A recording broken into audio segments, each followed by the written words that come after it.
Salut les gars, c'est Alex et COC et aujourd'hui on va parler d'une légende de Clash of Clans. Un mec mais qui est énorme, qui est trop fort, qui est tout ce que vous voulez. Mais vous allez voir qu'il y a un petit revers de la médaille, il est pas si bien que ça. Enfin, il y a deux avis, il y a deux... vous allez comprendre.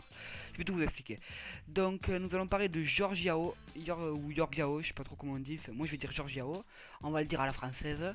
Donc voilà, Georgiao qui est un mec fait une légende du jeu parce que c'est le premier à avoir dépassé les 4000 trophées, les 4100 trophées et les 4200 trophées.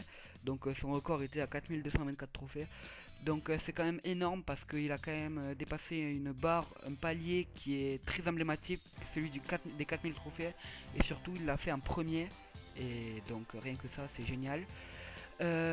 Ensuite il est resté 6 mois au top. Donc c'est pour ça qu'il a fait une montée en trophée très très médiatisée. D'ailleurs il a eu pas mal de sponsors etc. Fait ça je vous l'expliquerai un peu plus tard.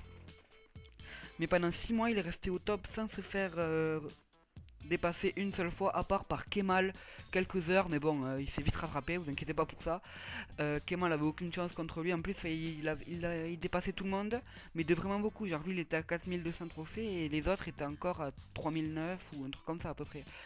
Donc voilà, ça reste énorme. Il a joué environ un an au jeu, il fait exactement 9, non, je sais pas du tout. Enfin, il a joué de août 2012 à juin 2013.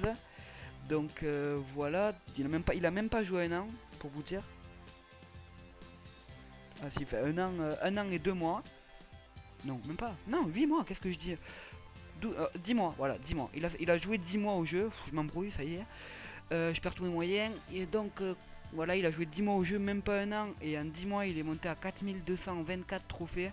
Et il a tout éclaté, il est resté 6 mois dans le top. Donc, en gros, pendant 6 mois, il a dû gémer comme pas possible pour faire son village. Et après, pendant les 6 mois d'après, il s'est maintenu au top français. Enfin, mondial, parce qu'il est pas français. Faut savoir qu'il est américain et qu'il a 30 ans. Voilà. Donc voilà, Georgiao c'est un mec qui a marqué son nom dans l'histoire, qui a été très fort, très tout ce que vous voulez. Mais le revers de la médaille que je vous disais, c'est que je sais pas si on peut appeler ça de la triche, mais Georgiao en fait avait 5 comptes maxés. Et avec ces 5 comptes, il s'attaquait entre eux. Je vous explique, il avait en gros il avait 4 comptes secondaires et un compte, son gros compte Georgiao. Et ces 4 comptes secondaires étaient aussi en champion. Enfin, il n'y avait pas encore les ligues, il y avait pas encore les ligues, mais ils étaient aussi vers les 4000 trophées, peut-être un peu plus bas. Et en fait, avec ses comptes secondaires, il attaquait son gros compte Georgiao. Parce qu'il faut savoir que quand on est en champion, on tombe tout le temps sur les mêmes personnes, vu qu'il n'y a pas beaucoup de gens. Encore moins à cette époque-là, car c'était il y a un an, il y avait encore moins de joueurs. Donc voilà, avec ses petits comptes, il s'attaquait, du coup il gagnait des trophées, et puis il pouvait se faire des boucliers, il se faisait des 40% pour avoir des boucliers pour pas se faire attaquer. Donc déjà en plus, faut savoir aussi qu'il se déconnectait jamais. Pour vous dire, il prenait une petite pochette pour aller, où il mettait son iPad, pour aller à la douche avec. Il allait quand même se doucher avec son iPad tellement il était accro au jeu et qu'il pouvait pas le lâcher et qu'il fallait surtout pas qu'il se fasse déconnecter parce qu'il savait qu'il allait se faire attaquer. Donc voilà, c'est pas vraiment fair play quand même par rapport à d'autres gens qui font pas ça. Georgiao, on peut le critiquer, mais bon, il a quand même fait des choses de fou. Mais disons il a été beaucoup aidé quoi avec ses 50 qu'il a maxé. Donc imaginez les sous qu'il a dû mettre sur le jeu, imaginez. C'est juste énorme, d'accord. Avant il y avait beaucoup moins de bâtiments. Je crois qu'il y avait, je sais même pas s'il y avait l'HDV10. Si oui, il y avait l'HDV10. Il venait de sortir, il n'y avait pas encore les tours d'enfer niveau 3. Il n'y avait pas encore les. Comment ça s'appelle? Les canons. Si, les canons 12 ils y étaient. Enfin, j'étais de la merde, là, ça y est. Il n'y avait pas les tours d'archer autant. Il n'y avait pas les tours d'archer 13, il n'y avait pas les Tesla 8, etc. Donc c'est un peu moins cher à maxer, mais quand même, ça fait mal au cul, à mon avis. Surtout de mettre 5 comptes, ça reste quand même assez énorme. Donc ensuite, j'aimerais bien vous lire la lettre, enfin, le message qu'il a laissé quand il est parti. Le message de départ qui a été traduit par TV French Touch, je pense que vous connaissez, c'est un youtubeur français. Donc je vous lis son message. C'est avec fierté et tristesse que j'annonce mon départ à la retraite dans Clash of Clans cette semaine.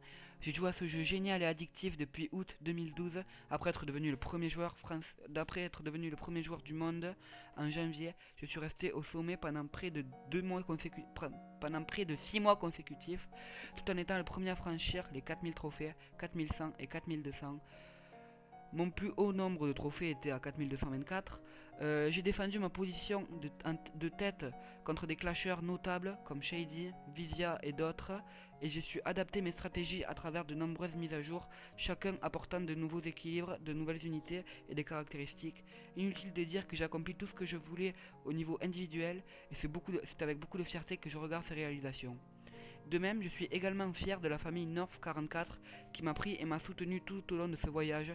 Quand j'ai commencé, nous étions un clan naissant et juste un groupe de joueurs amicaux qui ont été réunis par les caractéristiques sociales de Clash of Clans. Aujourd'hui, nous sommes de loin le premier clan dans le monde avec les meilleurs recrues de niveau rendant nos rangs plus forts chaque jour. North 44, Loyalty 44, Pride 44, Honor 44, Humble 44, Savage 44 et South 44 font tous partie de cette famille mondiale diversifiée. Ensuite, je n'ai aucun doute qu'après avoir quitté le jeu, North 44 restera globalement dominant et que les joueurs dominants rejoindront notre famille. Je vais aussi donner beaucoup de respect pour Bombi Canada et Quantum Rage, deux clans qui nous ont donné beaucoup de concurrence dans le jeu et avec qui je me suis fait de grands amis à l'extérieur de Clash. En parallèle, il est également avec une grande tristesse que je quitte le jeu qui m'a donné une reconnaissance mondiale et a lancé ma carrière du côté en tant que consultant en design des jeux. Il a toujours été une source d'inspiration chaque matin pour lire les messages d'encouragement de vous, chers clasheurs. J'ai essayé de lire et de répondre à la plupart de ces messages, toujours à la traîne malheureusement, et aider à relier la communauté. Ensemble, nous avons aidé les joueurs handicapés en collaboration avec Entormobiel, des vétérans de la guerre qui se combattent maintenant dans les arènes virtuelles et même la Croix-Rouge. Mes amis, nous devons continuer à poursuivre ces efforts nobles et bien que je ne serai plus avec vous nous devons continuer ces efforts bien que je ne serai plus avec vous dans le jeu. Je serai toujours là pour donner un coup de main dans ces activités. J'espère continuer à effectuer le jeu et les jeux à venir en restant connecté avec la géniale communauté de Clash et en livrant mes réflexions sur de nouvelles stratégies, de nouvelles et de nouveaux événements. À vous tous, restez à l'écoute comme toujours. J'espère que vous les gars continuerez à clasher dur et briser tous mes records dans les mois à venir. Donc voilà, désolé si j'ai mal lu, mais c'est qu'en fait j'ai un peu déchiffré parce que j'avais pas vraiment lu ce texte avant. Donc en gros, pour vous faire un résumé, Georgiao il était dans North 44. Je pense que ça vous l'aurez compris, North 44, vous connaissez ce clan, c'est quand même un assez gros clan. Et en fait il y avait plein de clans qui étaient dans la famille de North 44. Loyalty 44, Pride 44, Honor 44, Humble 44, etc. Donc voilà, après il nous dit tous les meilleurs joueurs du Mexique, Russie, Turquie, etc. qui étaient dans North 44 justement. Ensuite il nous a parlé de la Croix-Rouge. Je pense que en fait c'était un de ses sponsors, ou sinon c'est qu'il a aidé la Croix-Rouge. Donc on peut voir quand même que c'est un mec bien, Georgiao. Donc voilà, je pense que c'est tout pour Georgiao. Je vous mettrai normalement des photos de lui et des gameplays de lui, des vieux gameplays vu que c'était il y a plus d'un an, en fond de la vidéo. Et ben c'est tout pour moi. Tu peux lâcher un com et t'abonner. Et je vous dis salut à tous pour une prochaine vidéo.